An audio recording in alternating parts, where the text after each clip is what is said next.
शहर के जाने माने रईस हीराचंद और उनकी पत्नी सुजाता की चमचमाती महंगी कार बंगाल की एक पुरानी बस्ती की सुनसान गली में एक बेरौनक से पुराने मकान के बाहर आकर रुकती है।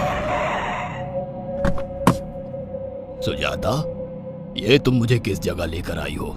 ये तो कोई गरीबों की बस्ती लगती है, यहाँ ऐसा क्या है? हीराचंद के कुछ भी समझ में नहीं आ रहा था कि सुजाता उसे ऐसी अजीब सी जगह क्यों लाई है, जिस मकान में दिन में भी अंधेरा दिख रहा था और धुआं उठ रहा था। आप मेरे साथ अंदर चलिए, सब समझ जाएंगे।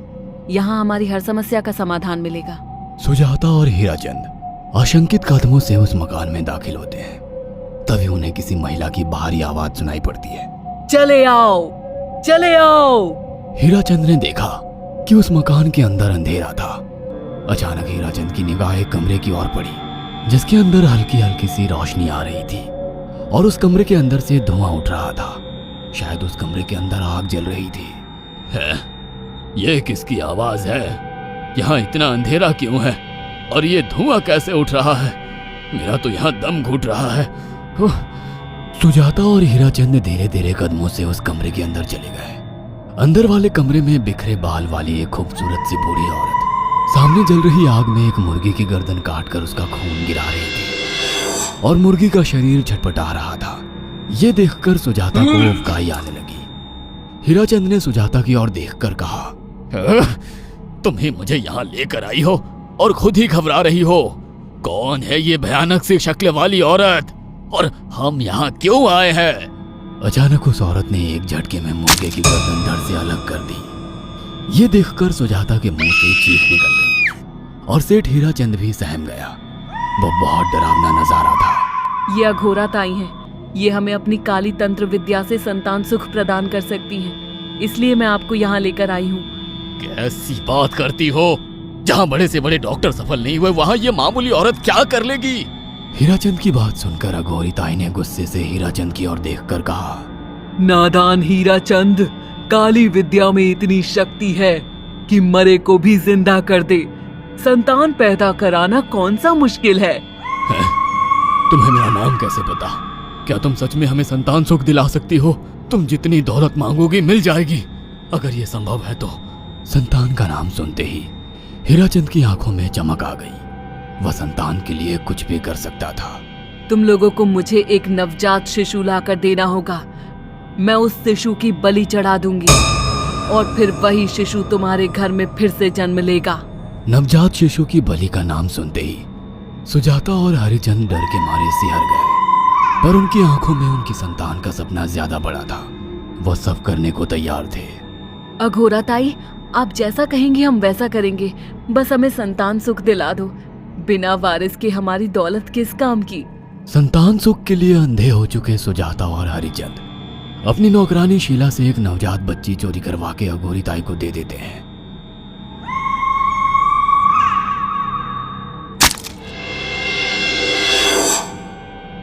उस शिशु की बलि से सुजाता गर्भवती हो जाती है। देखा आपने, अघोरा की तंत्र शक्ति।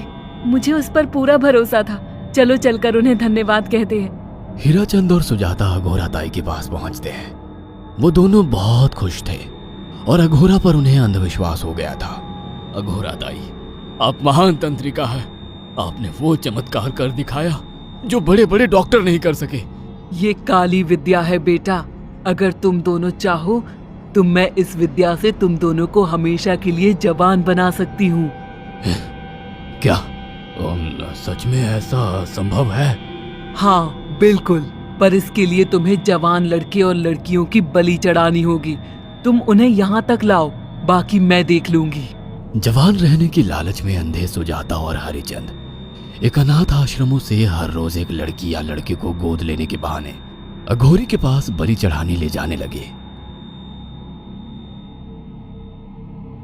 और एक दिन अघोरी ताई ने हीराचंद और सुजाता से इंसानी मांस खाने को कहा। पूरी तरह से इंसान से हैवान बन चुके अब वो दोनों इंसानी मांस खाने के लिए तैयार भी हो गए। ये गर्म खून और मांस खाकर तुम लोगों की उम्र भी बढ़ जाएगी। खाओ इसे। हाँ, सच में ये इंसानी मांस बड़ा स्वादिष्ट है। अघोरा ने अपनी बातों में फंसाकर सुजाता और हरिचंद को नरभक्षी बना दिया था। वो तीनों हर दिन बलि चढ़ाकर खून पीकर मांस खाने लगे।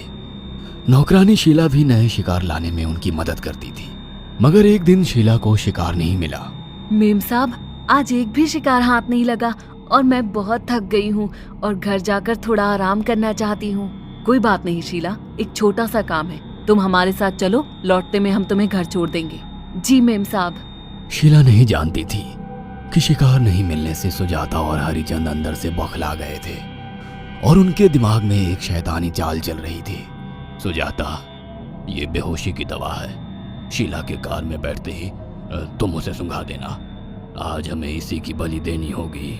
इसने हमारे यहाँ का बहुत खाना खाया, अब हम लोग इसे खाएंगे। वैसे भी ये आगे चल के हमारे लिए खतरा बन सकती थी।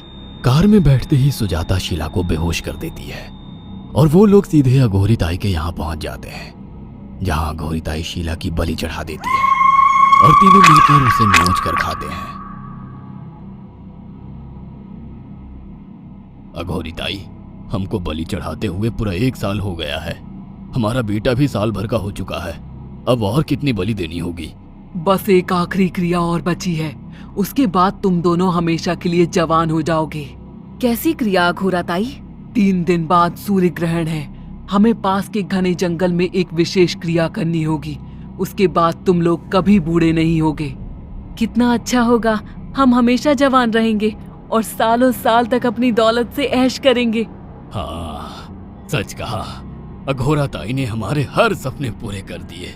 3 दिन बाद बंगाल के बियाबान जंगल में कोहरे और ओस से भीगे पेड़ों के बीच एक घने बरगद की बेलों पर कटे इंसानी सिर लटक रहे थे, जिसमें से खून टपक रहा था। काले जादू का सामान भी रखा था।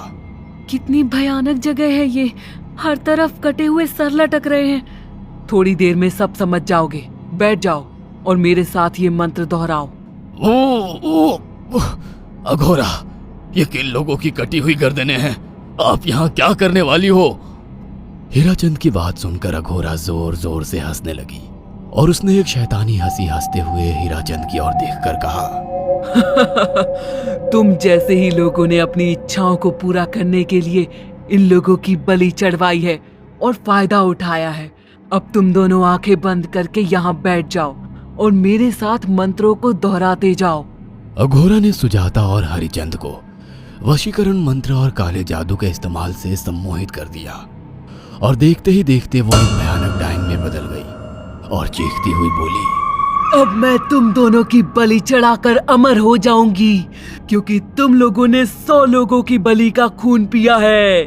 देखते ही देखते उस डायन ने फरसे से एक एक करके सुजाता और हरिचंद की गर्दन काटकर जल रही आग में बलि चढ़ा दी और उनका गर्म खून पीने लगी।